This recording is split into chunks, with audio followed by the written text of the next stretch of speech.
한국은행은 내일 28일 금융통화위원회를 열어 통화정책 방향을 결정한다. 과연 3월 기준금리 인하 이어서 또 빅컷을 단행할지 관심이 모아지는데 제로금리 시대, 또 다른 변화를 맞이하게 될까? 기준금리를 둘러싼 이슈를 집중 분석해본다.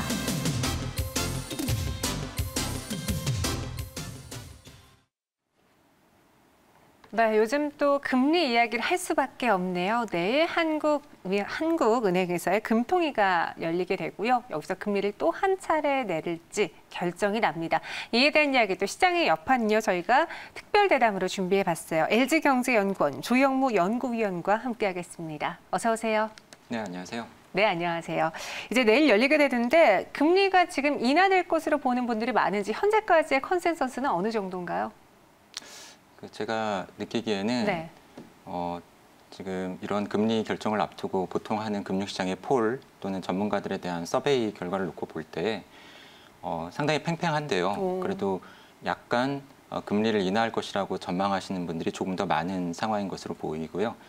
저 역시도 금리를 인하할 가능성을 조금 더 높게 보고 있기는 한데 이런 질문을 받을 때마다 제가 다시 확인을 하는 것이 네. 어떻게 할 것 같은 건지를 물어보시는 건지 아니면 어떻게 하는 게 바람직할 것 같은 건지를 물어보시는지를 제가 확인을 하고요. 그런 면에서 보면은 금리를 인하할 가능성이 조금 더 높다라고 말씀을 드리고 있습니다. 금리를 그럼 인하하는 게 조금 더 가능성이 높다라고 봤을 땐 첫 번째 질문에 대한 답이 나왔고요. 그럼 그게 올바른 방향인가요, 위원님? 사실 왜 인하를 할 것 같은가를 놓고 보면은 네.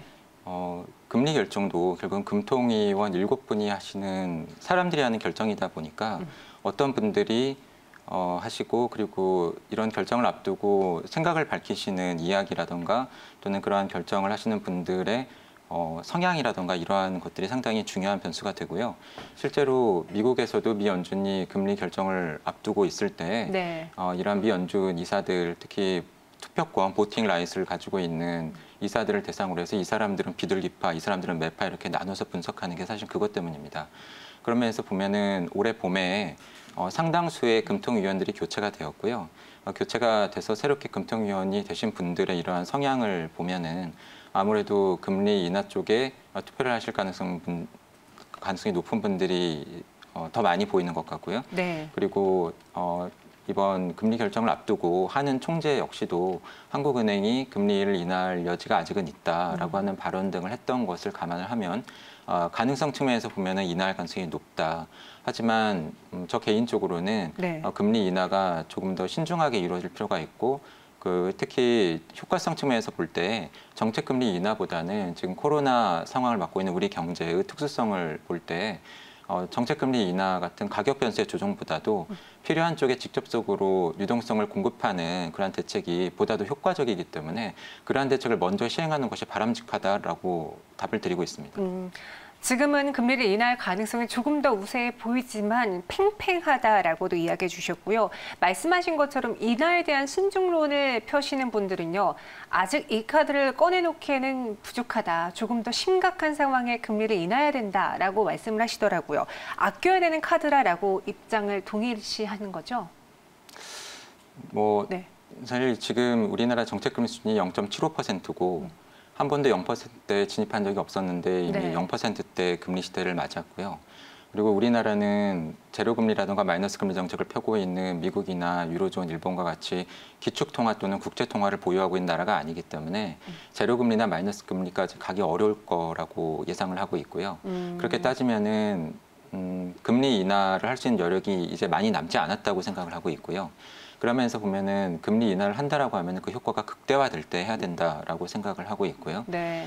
특히 만약에 금리 인하를 실제로 한다고 하더라도 앞서 말씀드린 것처럼 안 가본 길을 가고 있고 우리에 앞서서 이러한 길을 갔었던 유로존이라든가 일본 같은 경우에 금리가 제로 수준에 가까워짐에 따라서 정책 금리를 흔히 그린스펀 의장이 맨 처음 이야기했었던 베이비 스텝 0.25%포인트가 아니라 네. 0.1%포인트씩 조정을 했었음을 감안을 하면 금리 인하가 이루어진다고 하더라도 금리 인하 폭이 과거와 달라질 필요가 있고 소폭의 인하 폭이 지금 우리 경제 상황에 있어서는 보다 더 적절하지 않나 생각을 하고 있고요. 네. 그럼에도 불구하고 만약에 금리 인하를 한다라고 하면은 앞서 말씀드린 것처럼 뭐 고용이라든가 수출이라든가 이러한 지표가 뒷받침이 돼야 될 테고 그 효과가 극대화될 수 있는 때 하는 것이 바람직하다고 생각을 합니다. 그럼 그 지표 이야기도 해볼게요. 이제 코로나19로 인해서 조금씩 실물 경제 그리고 경제 지표들이 반영이 되고 있습니다. 얼마나 안 좋아진 상황인가요, 지금? 저 개인적으로는 네. 확인이 안 되고 있고 늦게 되고 있다고 생각을 하고요. 올해 1분기에 우리 네. 경제가 전분기 대비 1.4% 역성장을 했지만 네. 1분기 상황과 2분기 상황이 굉장히 다를 거고요.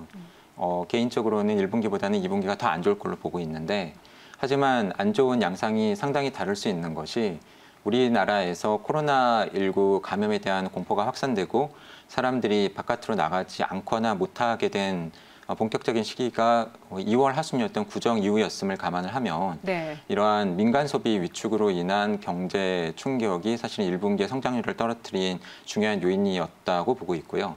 반면에 1분기에는 예상보다는 수출이 선전하는 양상이었다라고 평가를 하고 있고요. 네. 반면에 2분기에는 우리나라보다도 뒤늦게 코로나가 확산되었던 미국이나 유로존 쪽에서 경제 활동을 정지시키는 셧다운 또는 이동을 제한시키는 락다운 이런 것들이 본격화되었기 때문에 네. 2분기에는 도리어 우리나라가 먼저 방역에 효과적으로 대응을 하면서 내수 소비 위축세는 다소나마 완화되는 모양새가 나오더라도 2분기에는 수출, 특히 해외 생산 기지를 가지고 있는 우리 기업들의 조업 활동에 차질을 빚으면서 생산 쪽에서 악영향이 나타나면서 성장률이 많이 낮아질 것으로 보고 있고요.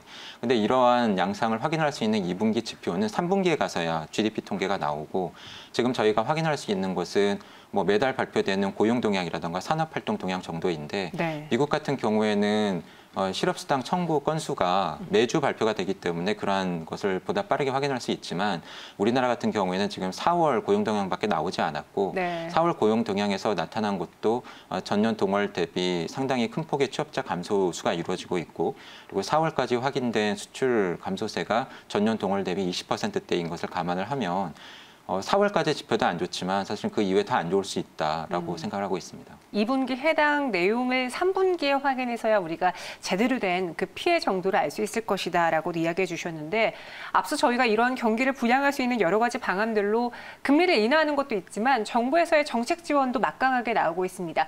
이 효과에 대해서는 어떻게 보시나요? 일단 네.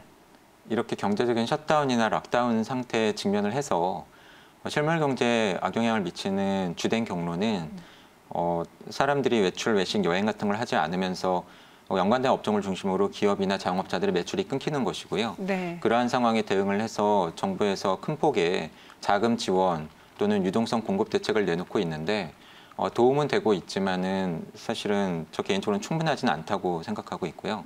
만약에 이게 충분했다라고 한다면 20조 원의 채권 시장 안정 펀드가 나오고 나서 최근에 발표되었던 뭐 SPV 같은 조치들을 통해서 저신용 기업에 대해서 자금을 공급하는 조치가 또 나올 필요가 없었겠죠. 네. 근데 그렇게 나온 그 SPV조차도 사실은 그 내용을 들여다보면은 싱글 A급 신용등급 기업에 대해서는 뭐 매입을 하겠지만 그 아래 신용등급에 대해서는 상황을 보면서 결정하겠다라는 내용이 들어가 있고 그리고 10조 원의 펀드 규모 중에서 동일 기업에 대해서는 2%, 그리고 동일 계열에 대해서는 3%까지만 자금 지원이 이루어질 수 있는 일종의 캡을 씌워놨기 때문에 네. 사실상 한 기업이 받을 수 있는 자금 지원 규모의 맥시멈이 2천억 원 정도밖에 안 됩니다. 그런 면에서 보면은 지금 자금난을 겪고 있는 기업들이 과연 2천억 원이나 3천억 원 정도의 자금 지원만으로 충분할 것인가? 저 네. 개인적으로는 충분하지 않다고 생각하고 있고요. 그렇기 때문에 지금도 계속해서 대책이 나왔고 뭐 새로운 대책도 하겠다고 하고 있지만 사실은 저는 추가적으로 대책이 더 나올 가능성이 있고 만약에 기존에 나온 대책들이 빨리 시행되지 않거나 네. 효과적으로 시행되지 않는다라고 한다면 그걸로 충분하지 않을 가능성도 있고 반면에 일자리 관련 대책은 정부가 지금 돈을 많이 쓰고 있고 다음 달 초에 발표될 3차 추경의 핵심적인 내용인데 네. 저 개인적으로는 올해 성장률을 지탱하는 데에는 도움이 되겠지만 내년 이후에 그리고 그 이후에 우리 경제 성장세를 끌어올리는 근본적인 체질 개선과는 좀 거리가 있어 보이기 때문에 네. 3차 추경을 불가피하게 해야 된다고 하더라도 성장률을 끌어올릴 수 있고 우리 경제 체질을 개선할 수 있는 쪽에 비중이 조금 더 높아져야 되지 않나 하고 생각을 하고 있습니다. 네, 그럼 다시 금리에 대한 질문을 또 드려보자면 내일 금리 인하 가능성에 대해서 그래도 조금은 높다라고 하셨어요. 팽팽하지만 금리 인하를 단행했을 때 내일 우리 시장은 어떻게 반응할까요? 이렇게까지 우리가 금리 인하해야 할 정도로 시장이 안 좋아라고 부정적으로 받아들일까요? 아니면 단기적으로나마 주식시장에서는 상승세가 좀 나타나 줄까요? 우선 금리를 인하한다라고 하면 네. 기대하는 효과는 이런 거겠죠. 정책 금리를 낮추고 그 영향을 받아서 일종의 그 전달 경로를 통해서 돈을 실제로 푸는 금융기관들이 예금 금리도 낮추고 대출 금리도 낮춰서 예금 금리가 낮아지니까 사람들이 예금을 덜해서 돈을 더 쓰고 네. 기업들이나 가게는 대출 금리가 낮아지니까 돈을 빌려서 투자를 하거나 돈을 더 쓰고 그런데 사실 지금 생각을 해보시면 예금 금리가 낮다고 해서 사람들이 예금을 안 하는 게 아니죠. 불안하니까 예금을 더 하고요. 그리고 대출 금리가 낮아진다고 해서 대출을 더 받을 수 있는 게 아니죠. 상황이 안 좋으면 은행이 대출을 안 해줄 거고요. 네. 반면에 돈을 빌려도 되는 쪽에서는 지금 상황이 불확실하니까 투자를 안 해서 대출을 안 할 거고.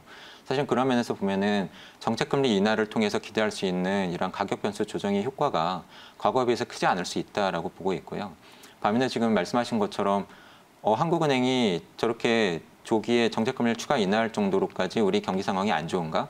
특히 GDP 통계를 작성하는 기관인 한국은행에서 경제 전망을 큰 폭으로 하향 조정하면서 정책금리를 인하한다고 한다면 도리어 경제 주체나 금융시장에서는 불안해하거나 악재로 받아들일 가능성도 있다고 생각을 합니다. 네.